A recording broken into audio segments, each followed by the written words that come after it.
व्यक्तित्व को देश की आवश्यकता है, जो कि समाजवाद को, जो कि लोकतंत्र को, जो कि धर्मनिरपेक्षता को, जो आइडिया ऑफ इंडिया है, जो हमारे देश की मूल आत्मा है, जो हमारे देश का जो विभिन्नता है और विविधता है, उसको जोड़ के रखने की आज अगर सक्षमता किसी में है तो वो राहुल गांधी में। और ये देश के लिए सौभाग्य होगा। और इतना प्यारा व्यक्तित्व जो कहता है कि लोग लड़ेंगे, गाली देंगे। आरएसएस का कह रहे थे कि जब हम पद यात्रा में थे, आरएसएस का एक आदमी आया, उसने कहा क्यों घूम रहे हो भाई? उसने कहा बिकॉज आई लव यू, और शर्मा गया, फिर हाथ जोड़ के चला गया, कुछ बोल नहीं पाया। देखिए वो भाषा ये बच्चा बोल रहा है कितना परिपक्व है, और देश को राजीव जी ऐसे ही व्यक्त की आवश्यकता है। जी जी जी बिल्कुल।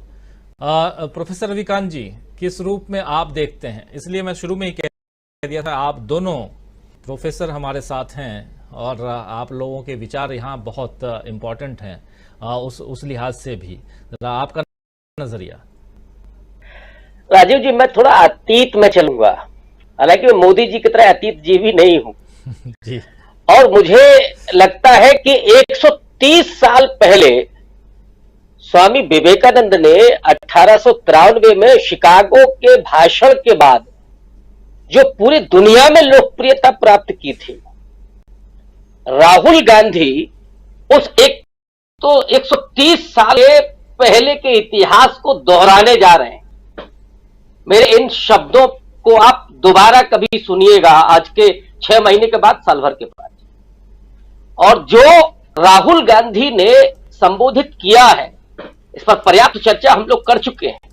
लेकिन बुद्ध से होते हुए बसवन्ना से लेकर गुरु गोरखनाथ, आपके गुरु नानक, और वहां से लेकर के गांधी जी, अंबेडकर, इन तमाम नामों को जिस तरह से उद्धृत किया राहुल गांधी ने। बसवन्ना कर्नाटक के ब्राह्मण कुल में जन्म लेने वाले वो व्यक्तित्व हैं जिन्होंने ब्राह्मणवाद और पाखंडवाद की खुलकर आलोचना की। बुद्ध, जिन्होंने उस ईश्वरवाद पर और वर्ण व्यवस्था के खिलाफ पूरा आंदोलन चलाया। गांधी और अंबेडकर ने इस देश से जाति का जो दंश था उसको मिटाने का पूरा आंदोलन चलाया। नेहरू और पटेल, जिन्होंने इस देश को नए कलेवर में गढ़ा, तो जिसे हम भारत का अतीत कहते हैं कि जो धीरे धीरे बना है, उस बनते हुए भारत को राहुल गांधी जिस तरह से रेखांकित कर रहे हैं, मुझे लगता है कि राहुल गांधी के जो बौद्धिकता है, आप समझिए कितना अध्ययन किया होगा राहुल गांधी। मैं इसलिए फिर कह रहा हूं कि जरा मोदी जी को विदाउट टेलीप्रॉम्प्टर जरा बुलवा के देख लीजिएगा, केवल 10 मिनट। और मुझे वो भी दिन याद आता है जब राहुल गांधी कहते थे, चुनौती देते हुए, कि मैं आमने सामने खड़े होकर के बहस करने के लिए तैयार हूं कि चाइना में क्या हुआ, नोटबंदी में क्या गलती थी, कोरोना में आपने क्या गलतियां की, और कैसे आर्थिक व्यवस्था बदहाली की तरफ चली गई। मैं नरेंद्र मोदी से आमने सामने बात करना चाहता हूं, संवाद करना चाहता हूं। और यह भी राहुल गांधी कहते थे कि उनकी हिम्मत नहीं है बात करने की। तब शायद हम लोग उतनी गंभीरता से नहीं ले पा रहे थे, और इस देश के बहुत सारे लोग गंभीरता से नहीं ले रहे थे।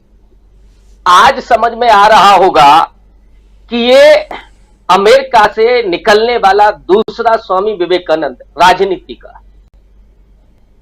और एक सवाल जो पूछा गया था, मैं उसका जवाब देना चाहता हूं। विश्व गुरु क्या है? विश्व गुरु के जिसमें प्रधानमंत्री दिन में 4 बार कम से कम कपड़े बदलता,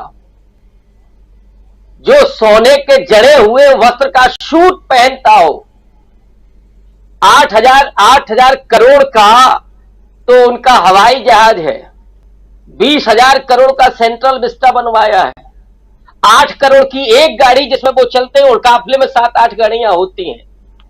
और हालात क्या है? एक कहानी छोटी सी मैं और छोटा करके सुना रहा हूं। एक ढपोर शंख की कहानी है, जो एक आदमी को मिला और उसने कहा कि जो मांगोगे उससे 2 गुना दूंगा। तो वो आदमी मांगता था कि हमको 10,000 रुपया दे, तो वो बोलता था कि 20,000 लो। उसने कहा कि हमको 5 किलो सोना दे दो, उसने कहा कि 10 किलो लो। अब वो इंतजार कर रहा है कि साहब मिलेगा। तो उसने पूछा कि दे क्यों नहीं रहे हो? तब शंख ने कहा कि अहम ढपोर शंखम ददामी ना बदामी चा, मैं सिर्फ बोलता हूं, देता नहीं हूं। तो ये ढपोर शंख वाला विश्व गुरु है जो देता कुछ नहीं है, सिर्फ बोलता है। 2 करोड़ रोजगार हर साल मिलेगा, काला धन वापस आएगा, बेरोजगारी खत्म हो जाएगी, महंगाई दूर हो जाएगी, अच्छे दिन आ जाएंगे। दैट इज विश्व गुरु और ढपोर शंख भारत, ये बना दिया है। और मैं फिर से राहुल गांधी पर आऊं कि समूचे मिथक को राहुल गांधी ब्रेक कर रहे हैं, ध्वस्त कर दिया है इस माया जाल को जो बनाई गई थी इन 8-10 सालों में उस पूरे कारपोरेट मीडिया के जरिए। तो जो सोने का हिरन बनाया गया था वो अब पर्दाफाश उसका हो गया है और एक नए सूरज का उदय आप देख रहे हैं अमेरिका की तरफ से। यहां हम लोग शाम की तरफ है, वहां उजाला हो रहा होगा। अब ये उजाला लेकर के राहुल गांधी जब भारत में आएंगे और फिर जब जाएंगे वो विश्व गुरु भारत का प्रतिनिधित्व करते हुए, तो उनका क्या होगा, कैसे वो जवाब देंगे? उनकी हिम्मत है क्या जय भीम कहने की? कह पाएंगे क्या वो? और ये वो मुझे याद आता है नेहरू जी और अंबेडकर साहब का जोड़ी। नेहरू जी जब परिचय कराते थे अंबेडकर का किसी भी विदेशी डेलीगेट से, तो कहते थे कि ये हमारे कैबिनेट के डायमंड हैं। वो उनकी काबिलियत को जानते थे, उन्होंने सम्मान दिया उतना, गांधी ने उतना सम्मान दिया। बीच में लोगों ने बहुत जो भ्रम फैलाया दलितों के बीच में भी खास करके कि साहब अंबेडकर का वो सम्मान नहीं हुआ।